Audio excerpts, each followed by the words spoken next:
समय पर होना है। To be on time. विश्वसनीय होना। To be reliable. धीमा होना। To be slow. आरंभ करना। To start. शुरू करने के लिए। To begin. समाप्ति को। To cease. जारी रखने के लिए। To continue. कटौती करने के लिए। To curtail. जाने के लिए। To go by. खत्म होना। To relapse. कहानी समाप्त होना। To end. बार बार घटित होना। To happen repeatedly. होने के लिए। To recur. बाधित करने के लिए। To interrupt.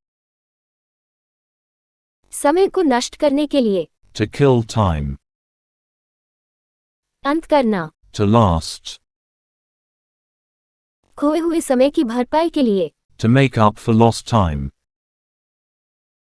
समय मापने के लिए। To measure time. होने के लिए। To recur. समय बिताने के लिए। To pass the time.